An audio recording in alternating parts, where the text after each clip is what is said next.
Continuamos con más de aquí, el momento de nuestro segmento de pediatría. Está con nosotros la doctora de Juane. Bienvenida una vez más. Una pediatra biker está con nosotros. Aquí estoy, como siempre, todos los miércoles. Hoy vamos a hablar acerca de la hipertensión en los niños. Pues, sí. ¿Qué es la hipertensión en los niños? Bueno, la hipertensión arterial en los niños es aquella, bueno, primero que nada, es la que se debe tomar en todo niño a partir del año. Las medidas de presión arterial normales en los niños es de acuerdo a la edad, al peso, al sexo, y es importante siempre cuando se mide la presión arterial en los niños utilizar los dispositivos que son los adecuados de acuerdo al tamaño del brazo del niño. El percentil, por ejemplo, si nosotros sabemos que un 120/80 en un adulto es una presión arterial que es normal, que es el valor que todos manejamos, en los niños no manejamos valores específicos, sino de acuerdo a unas tablas. En pediatría todo es más complicado, ya todo es por peso, por medida, por cálculo, matemática. Es más específico para cada niño. Sí, es específico. Nosotros tenemos unas tablas que utilizamos en pediatría que de acuerdo a los percentiles, de edad, se toman los valores que tenemos la presión sistólica y la presión diastólica. Estos percentiles se considera hipertensión aquellos valores que están por arriba del percentil 95 en los niños. ¿Qué pasa cuando qué es lo que está mal en un cuerpo cuando se dice que una persona está hipertensa? Hay un aumento de la resistencia a nivel de lo que son los vasos arteriales, que eso es lo que traduce una medida, que es como que dice la fuerza contra la que vence la sangre que fluye a través de estos vasos sanguíneos. ¿Qué está pasando allí? ¿La sangre empieza a bombear mucho más fuerte? ¿Qué puede sentir una persona para reconocer y decir, wow, tengo un problema de la presión? Bueno, nosotros tenemos diferentes mecanismos en nuestro organismo que regulan nuestra presión arterial, sobre todo, por ejemplo, en las arteriolas a nivel de los riñones, que vamos a decirle, una disminución en la entrada de la sangre hacia estos conductos, por decirlo igual que pasa en el corazón, al disminuir eso hay una mayor resistencia, es decir, que tengo este tope hacia atrás y empieza a aumentar la presión en reversa hacia todo y se traduce en una hipertensión arterial. Esta es una manera de explicarlo sencillo, es un poquito más complejo que esto, obviamente. Ahora, por ejemplo, sabemos que los Entonces, cuando lo medimos a través del estigmomanómetro, en una medida que son mercurios, milímetros de mercurio, eso está con un valor por arriba. Claro, ¿y qué siente la persona cuando tiene una variación, disculpen la presión? Porque es importante, hay muchos niños que de repente están viendo esto y pueden darse cuenta, ay, yo he sentido eso, o un adulto incluso. Sí, lo que pasa es que la hipertensión de los niños es un poquito diferente a la hipertensión que nosotros podemos manejar vemos más hipertensión en los adultos por un tema de edad, de salud, colesterol, problemas renales, antecedentes familiares, familias que tienen hipertensión arterial, pues normal es un factor que empieza a replicarse. Obesidad, sobrepeso, diabetes, enfermedades renales crónicas, son enfermedades que condicionan a una hipertensión.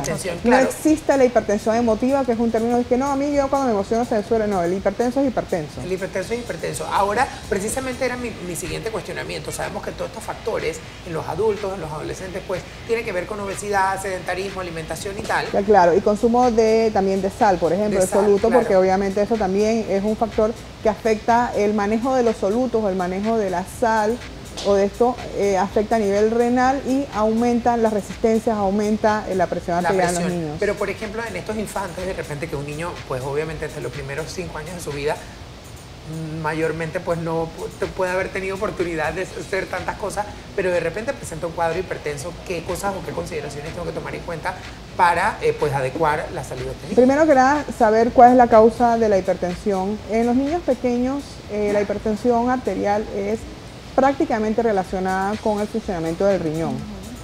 Una glomerulonefritis, un síndrome nefrótico, una enfermedad autoinmune que afecta sobre todo a nivel renal, o también ya en los casos de obesidad, hipertensión y el aumento de consumo de sal en los niños. Vemos también hipercolesterolemia en niños muy pequeños, que están relacionados uno por el componente familiar y otro por la alimentación que reciben estos niños. Entonces, hay una hipertensión que es aguda, que es, por ejemplo, el síndrome nefrítico, el síndrome nefrótico, en glomerulonefritis.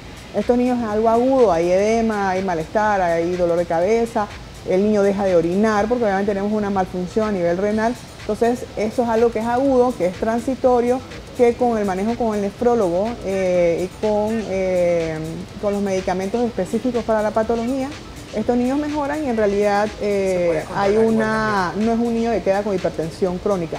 Ya tenemos los casos de hipertensión crónica que sí son la suma de varios factores, que estos niños pues sí ya entran en control con cardiología pediátrica y con nefrología pediátrica, con medicación que es para toda la vida. También ya tenemos muchos más casos de diabetes infantil que también está relacionado, tenemos muchos más casos de daño renal que están relacionados con hipertensión. Con este tema. Tenemos una llamada, buenos días. Hola, buenos días. Estamos abriendo nuestras llamadas para los televidentes 366-0809, 366-0819, para que usted también haga sus consultas aquí hoy con nuestra pediatra. Estamos hablando acerca de la pediatra biker. Estamos hablando acerca de la hipertensión en niños. Me encantaría saber, por ejemplo, buenos días. Ahí está la llamada allí. Buenos días. Hola, buenos días. Hola. No se escucha la llamada de producción en el estudio. ¿No puede subir el audio de sala? Señora, disculpe, sin es que escuchar. aquí en la sala no lo escuchamos. ¿Será no que sabíamos qué era lo que le sucedía porque ella se descompensaba y se desmayaba y bueno, la llevamos al médico y resultó ser que tenía problemas de los riñones y resultó ser que era síndrome nefrótico. Lamentablemente tenemos problemas de comunicación, pero seguimos con nuestras líneas telefónicas abiertas, pues, esperando Logré escuchar que la señora decía que la niña se descompensaba, se desmañaba. Se desmañaba y que le hablaron algo acerca de los riñones, como que tenía problemas en los riñones. Bueno, algo de lo que hablabas también un poco, bueno, no sé. No estoy tan segura. Ok, habría que está bien. Igual, hacer una pues, evaluación, digo, obviamente en este caso particular, hacer una evaluación integral de la niña, ver por qué, porque a veces puede ser que ella se desmayaba, hacían un síndrome vasovagal o un síncope o problemas de hipotensión, es decir, que la tensión arterial bajaba. Doctora, generalmente, dale, habla a ti. Te quería preguntar también que hablaste al principio del sexo. De por qué varía entre hombres y mujeres, porque hablas del peso, del tamaño. Sí, siempre hay diferencias, o sea, hay diferencias genéticas con respecto a los hombres y a las niñas, porque obviamente varía la talla y varía el peso y también el sexo, porque cada uno de los niños tiene unas características bien particulares.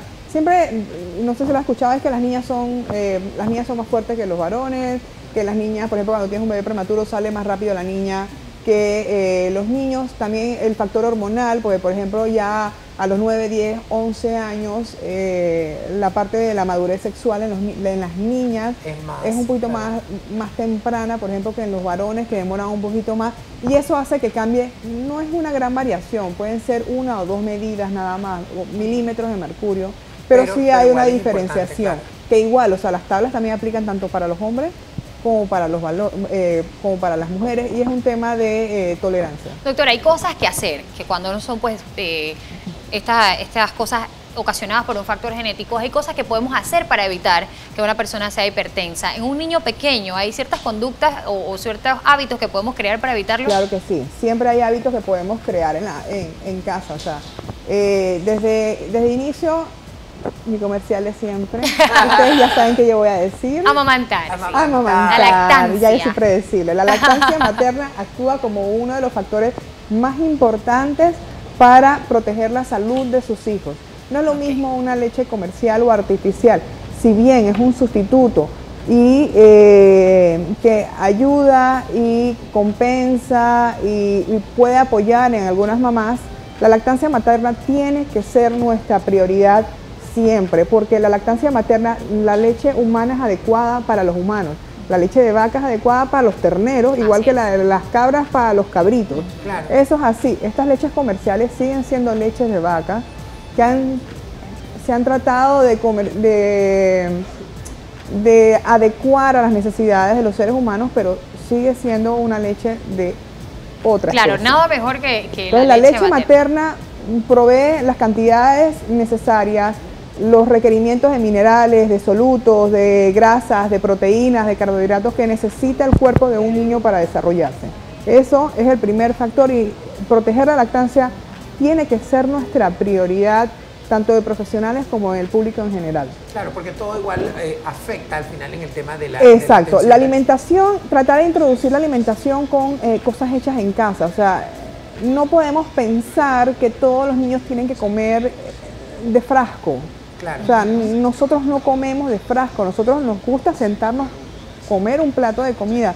No debemos esperar que nuestros niños se acostumbren a comer solamente compota. También ayudan en un momento de necesidad, pero la comida tiene que ser comida hecha en casa. Sí. La ablactación de los niños tiene que ser con los alimentos lo más sanos posible, lo más frescos posible, naturales, y no introducir sal. Yo cuando digo que no se le pone ningún tipo de condimento artificial, que no se le pone sal, eso es una crisis en la consulta. Claro, que esto es, pero doctora, un poquitín de... Yo me imagino.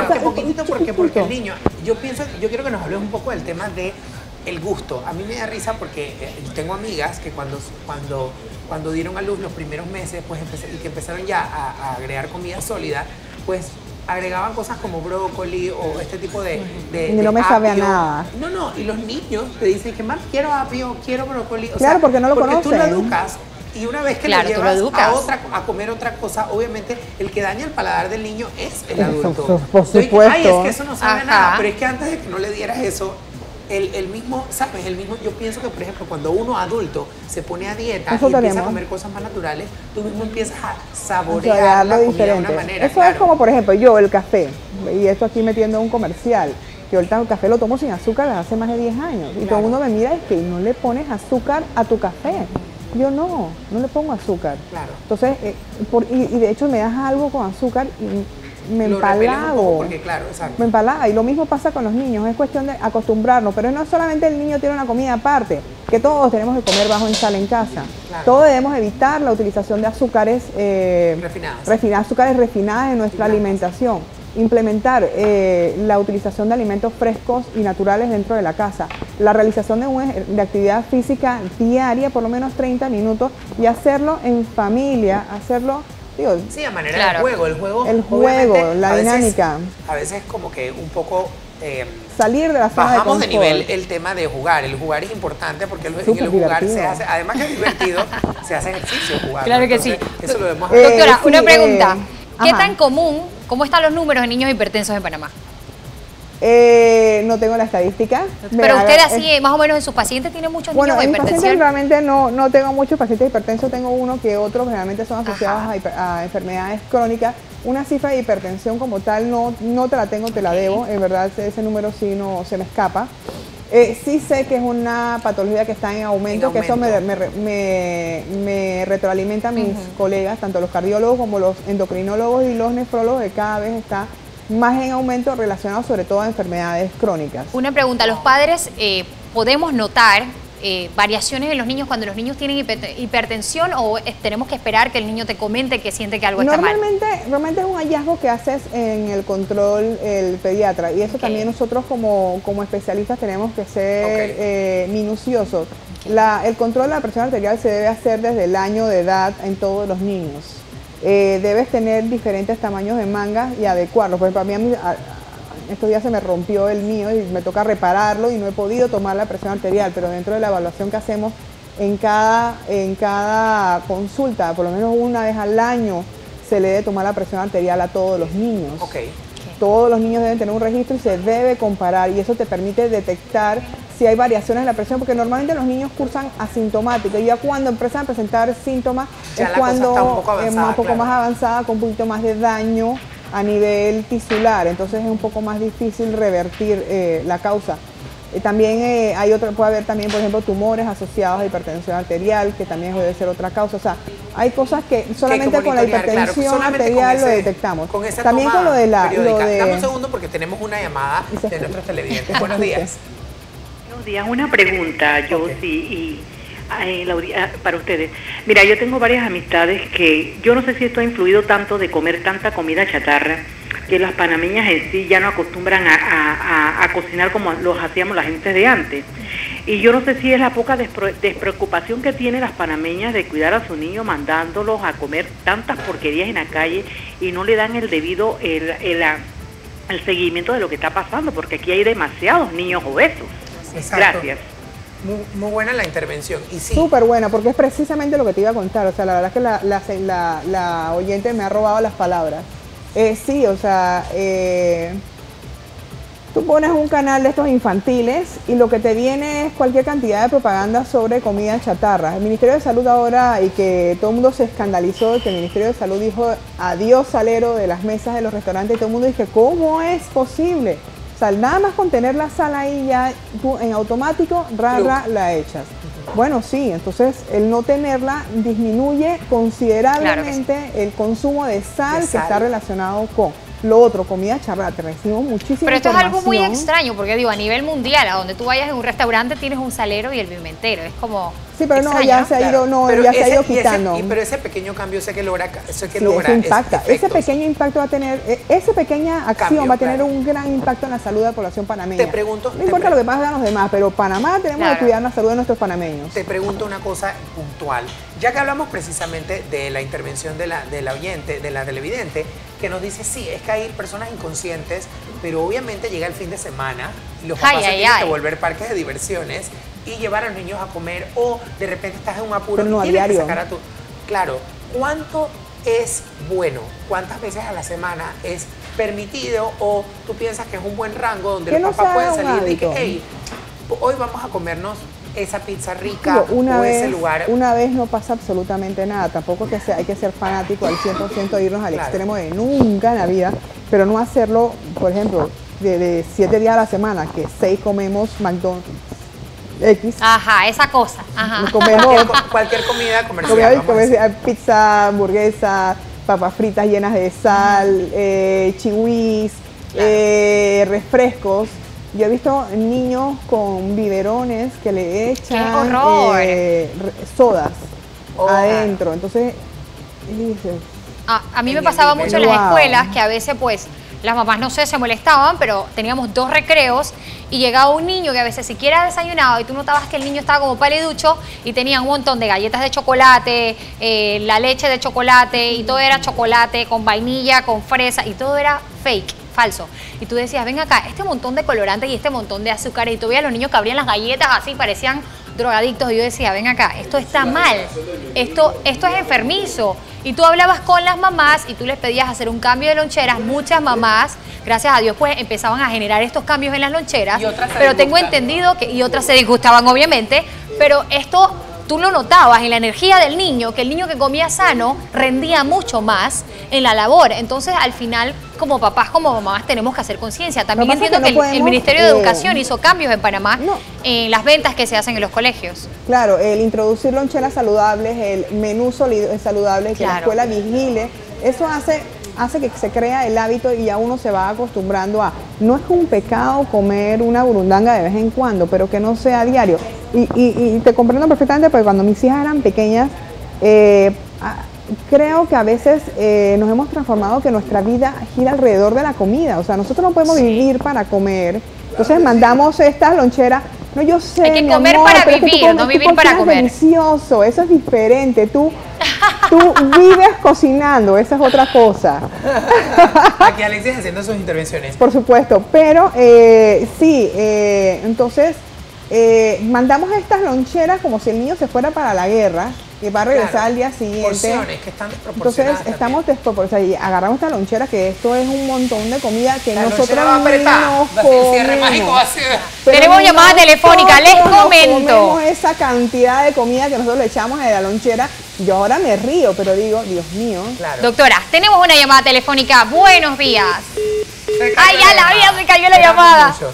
Pero bueno, sí, interesantísimo el tema. Yo creo que al final hay que hacer parte y parte, hay que sacrificarnos un poquito e invertir un poco también en este tema que es la alimentación, porque eso se traduce en salud y después la No, yo enfermedad. estoy de acuerdo con lo que acaba de decir Alexis. O sea, Alexis me acaba de traer un recuerdo de mi infancia de haber agarrado las galletitas estas. No, Esas galletas, esas. Las galletas sándwich, y abrir muchas galletas sándwich y agarrar el relleno Oh, e sí. ir sumando, y nos comíamos el relleno. ¡Ah! O sea, por supuesto, eso es parte de nuestra Yo infancia. lo hacía y cuando Mira, veía a los o niños combinar haciéndolo me sodas. espantaba. ¿Quién no combinó soda de sabores para ver a qué Con sabía? un quesito amarillo. Yo le voy a decir algo. Anilina. Yo con un quesito amarillo, mira, yo soy de la generación que creció. En la primaria me daban $1. El peso me rendía y tú te comprabas tu empanadita, tu chichita y ibas bien. Me daban un dólar. Eso sí, en casa te alimentaban good. O sea, en casa mi mamá nos daba frutitas y no sé qué. Llegamos a la casa y había arroz, aguacate, vegetalito, bacalao, que tú querías salir huyendo, pero te lo forjaban, horripilante, pero bueno, después entrabas en la generación de secundaria, un dolita y te rendía la chicha, la empanada y uno de esos... esas burundangas, esas burundangas. La gente es extremista, ahora todo está mal. Ojo, tienes que balancearlo, o sea, son niños. Son nuestra generación. Sí, pero para ese tipo todo agarrabas un dólar. De kinder a tercer grado me daba mi papá un cuadra. Un cuadra, mira. Pero bueno, pero eran otros tiempos la inflación. Después, de cuarto ahora los peladitos, un peso. es que los peladitos ya no hacen ejercicio, no se la pasan en la calle, ahora los peladitos no ven más Están Z, chateando, no ven chateando, Caballero del andan Zodíaco Después y vienen $1. hechos como de agüita y de mantequilla. Entonces se la pasan pegados a la tablet. No También es eso, eso Jessy. también tiene. Es que también en nuestros tiempos se enferman con todo, ahora a son mí me gluten. hacían Ahora los una peladitos crema- nacen gluten free. A mí me hacían- Ahora los peladitos nacen gluten free. A mí me hacían Chuzo. una crema de avena Dos y me ponían mi pecosones. respectivo pan con queso, no sé qué, y te daban un dólar, que con un dólar tú sentías que tú llegas al Super 99 y llenabas una carretilla de comida en la escuela. Eso Así es era la cierto. cafetería, ahora Comías no va a pizza, pasar. Comías empanadas, te Tenemos- comprabas un real de menta. Ay, Dios mío, real de menta. Yo comí real de menta. Buenos días. Yo también. Tenemos llamada.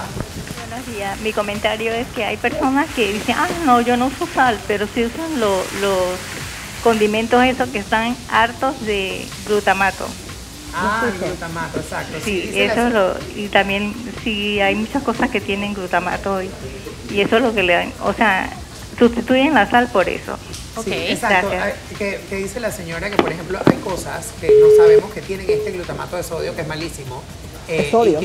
Y que está, está maquilladito en las etiquetas. ¿Qué de las etiquetas tenemos que prestar atención? Hay que leer las etiquetas. ¿Qué dice? Porque a veces las etiquetas dicen de que which is sanguine and burning. Yo dije, ¿qué será eso? Igual me lo voy a comer. No, hay que leer primero, por ejemplo, los niños que son alérgicos a ciertos colorantes, ver que no contengan los colorantes que son alérgicos, ver los porcentajes de las grasas que tienen, la cantidad de gramos. A veces si no entiendes qué es el componente, ellos tienen que poner a un lado el gramaje. Entonces te das Ok. cuenta cuando hay algo que tiene un poquito más, que te suena algún químico, ya te hace sospechar si no entiendes Ok. ¿Qué es? qué agregado es. Ver la cantidad de azúcar, lo que estamos azúcares refinados, ahí te pone la cantidad de grasa que tiene el contenido, la cantidad, por ejemplo, de proteínas, la cantidad de, también deben poner las vitaminas que contiene. Entonces, te lo ponen en gramos y si no entiendes los gramos, al lado están los porcentajes. Claro. Entonces ya es ir acostumbrándonos a leer las etiquetas. La verdad que estamos viviendo en la era de todo envasado, leer etiquetas y si algo no me parece o sea, como a veces le digo, algo que está hecho para durar mucho tiempo, muy saludable no puede ser. Ok, así que Eso tenemos es que una máxima, yo le digo a los papás, igual pasa con todos los envasados. Lo que está destinado para durar 3 años, la cantidad de químicos que tiene que tener adentro, por más que digan que es natural, no está es bueno. tan natural como creen. Doctora, muchísimas gracias por estar con nosotros. Yo creo que lo que hay que también es cambiar un poco la mentalidad, porque antes, en el revolú que se formó aquí un poquito, estaban de que, bueno, pero los pelados, pero sí, puede que hayamos crecido con la mentalidad de que, ay, que el niño tome soda, no importa, que tome el jugo súper endulzado y súper azucarado, y bueno, eso yo lo tomaba cuando estaba pelado. Ese tipo de cosas hay que cambiarlas porque Sí, los pero las niveles de proporciones obesidad diferentes. suben, los niveles de Lo hipertensión. estamos que- pagando ahorita, pero, Lo o estamos sea, pagando ahorita. estamos pagando, o sea, ¿cuántos de aquí mismo en esta sala, cuántos sufren hipertensión? ¿Cuántos tienen un familiar con hipertensión arterial en su casa? ¿Cuántos tienen un diabético en la casa? ¿Cuántos tienen problemas de colesterol? O sea, podemos ir Hay que levantando la mano. Y dándonos cuenta que la empanadita, el jugo y la soda. O sea, es muy gracioso y nos reímos de las cosas que hicimos. Claro. Por supuesto, yo también me harté de todo lo que dicen eso y me encanta y me fascina el sabor de las... Porque es que nos gusta, además, Claro, porque están claro, hechos para es que nos adictivo, gusten. es adictivo. O sea, cuando tú abres un paquete de eso hasta que no le ves el fondo, no acabas. Por supuesto. en esa época. Ay, por supuesto. Es lo que te sí, digo, yo veía a los niños abrir la feliz galleta día. y todos se comían el azúcar que trae la galleta dentro y dejaban la galleta y decía, qué horror. Claro, y después durmiéndose en el salón. Muchísimas gracias, doctora. Me están preguntando aquí por celular dónde atiende usted. La información está en el CE, pero la podemos repetir. Bueno, yo estoy en la clínica Hospital San Fernando, en el cuarto piso, consultorio 41, la del teléfono de oficina 203-0862. Igual las redes sociales, como dijimos al principio, una pediatra biker, tanto en Facebook como en Instagram. Puedes seguirnos ahí, siempre hay consejos, recomendaciones y de vez en cuando algo de humor. Así es. Muchísimas gracias. Entonces...